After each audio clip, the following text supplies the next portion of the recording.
Hey everyone, in this video I'm excited to show you how to use the sky replacement tool in Photoshop. This is one of the Photoshop's coolest AI-powered features that was first introduced in 2021, and it enables you to replace the sky in your images in a matter of seconds.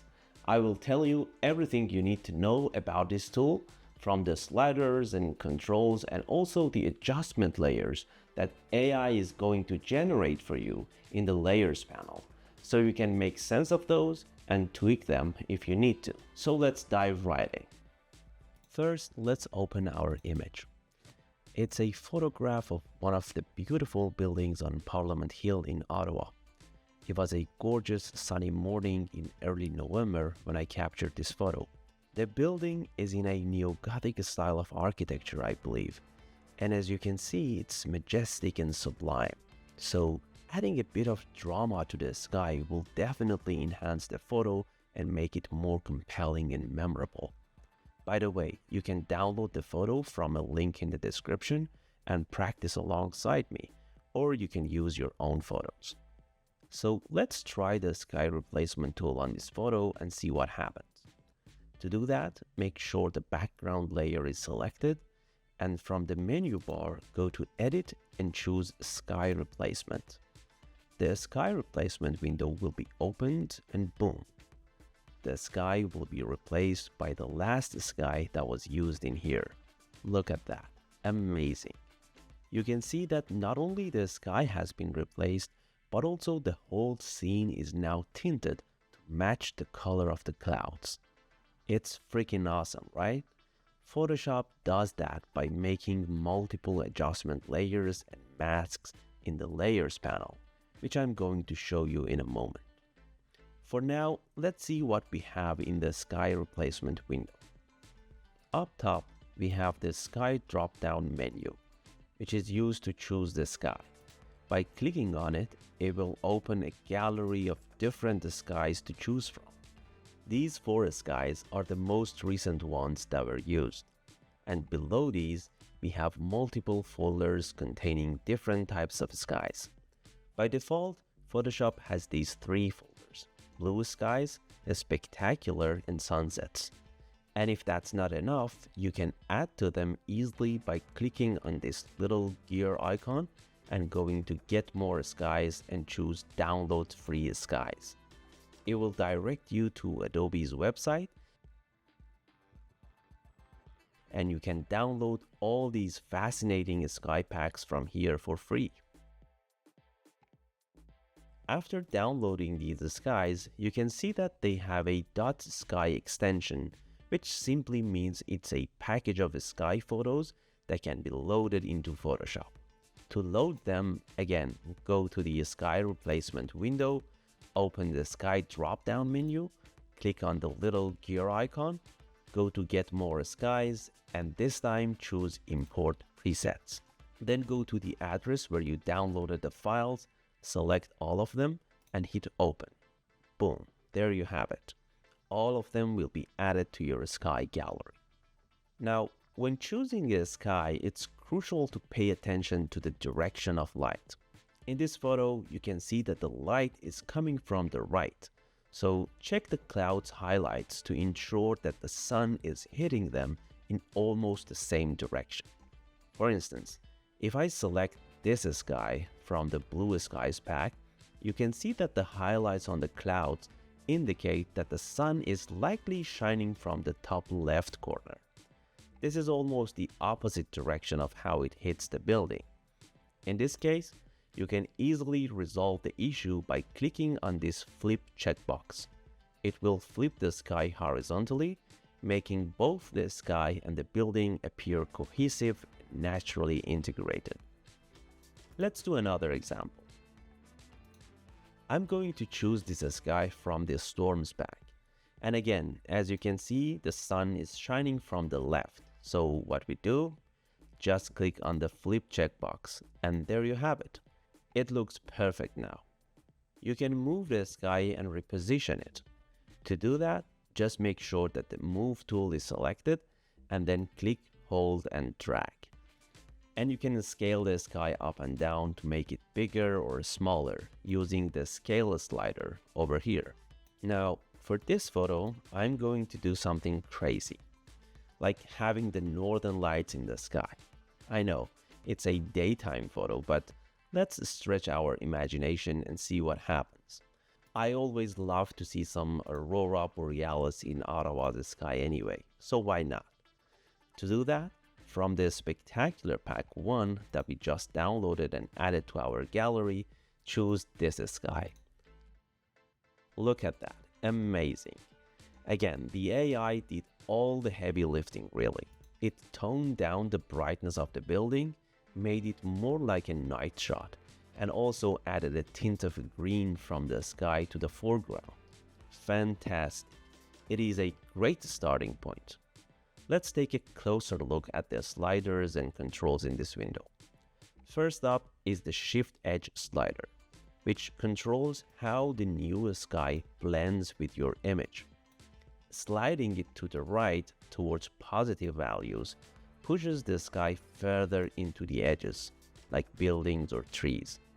On the other hand, sliding it to the left toward negative values pulls the sky back, which can sometimes reveal a faint halo of the original sky around the edges. In this case, I'm going to slide it just a tad to the right to make sure that there is no trace of the original sky around the edge. The Fade Edge slider softens the transition between the sky and the foreground. A higher value creates a wider transition and a smoother blend, while a lower value keeps the edge sharp and the transition will be narrower. For this photo, I'm going to reduce it to around 40 to make the transition sharper a bit. Here's a tip. If you want to change these values with a higher precision, just select the value and use up and down arrows on the keyboard to increase or decrease the value. It is always easier this way to nail the number. Right below those two sliders, we have two sets of adjustments. One for the sky and the other is for the foreground. In the sky adjustments, we have the brightness slider, which simply makes the sky darker or brighter by moving it to the left and right. For this one, I'm going to put it to -10, making the sky darker a bit to help the building stand out better. Then there is the temperature slider, and its job is to make the sky cooler if you move it to the left and warmer if you move it to the right. I'm going to slide it to the left a bit to make the sky a little bit cooler. We've talked about the scale slider, which makes the sky bigger or smaller if you want to, and also the flip checkbox, which flips the sky horizontally. Now let's go to the foreground adjustments. First, we have lighting mode, which by default is set to multiply. The other option is a screen, and as you can see, it doesn't look good on this photo, but in some cases it might be a better option. So let's put it back to multiply, which makes the edges darker and gives the foreground a more coherent look with the sky. Using the foreground lighting slider, you can make the foreground lighter or dark, but as you see, it mostly targets the inner edges of the foreground. The edge lighting slider controls the brightness around the outer edge of the foreground. So again, I'm gonna make the outer edge darker a bit by moving the slider to the right. And the last slider is the color adjustment slider, which controls the intensity of the color cast that AI grabbed from the sky and applied it to the foreground. In this case, it's a green cast. So if I move the slider to right, we will have more of that green cast on the foreground. And if I put it on 0, there will be no green cast, and you can see the foreground is in its original color. For this photo, I'm going to put it on 40 or even lower. Looks amazing now. Finally, we have to choose the output method. So if we choose new layers, the AI will generate a group of layers in the layers panel for you. That includes all the adjustment layers and maskings that give you full flexibility if you want to tweak them later. Whereas if you choose duplicate layer, it will create a duplicate layer of your foreground with all the adjustment applied to it in the form of a one flattened layer. It is probably quicker, but you don't have access to all those adjustment layers later. It will be just one single layer on top of your original background layer. We don't want that. So to see all those layers, let's put it on new layers and click OK. Done. Look at all those fancy layers that AI made for us. Amazing. You can now go to File and save it as a PSD file, so you can save it with all the layers. Or you can export it as a JPEG file. I'm going to save it as a PSD for now, give it a name like Aurora Sky, and hit save. Now let's look at the layers that have been made in the Layers panel. You see that the AI made one group of layers called a sky replacement group. You can collapse it by clicking on this little arrow. You can toggle it on and off by clicking on this eye icon to see the before and after. Now let's expand it by clicking on this arrow once again to see what we have in here. You know that the layers in Photoshop have a top to bottom order, meaning that the topmost layer is visually appearing in front of the layers beneath it. So just keep that in mind, and let's turn off all the layers except the background layer and go through them one by one. First, there is a curves adjustment layer by the name of foreground color. It is simply the color of the sky that has been applied to the scene using a curve adjustment layer. You can double click on it and change its values if you want. Now let's go back to Layers panel and let's turn on the sky layer to see the effects of other layers better. As you can see, the sky layer used a mask to be applied only to the sky area. You can see the mask by holding down the Option key in Mac, the Alt key in PC, and clicking on the mask. You know the rules of masks, right? White reveals and black conceals. To go back to normal, just click on the image. Next, we have a foreground lighting layer, which is the whole purpose of it is to darken the inner edge of the foreground.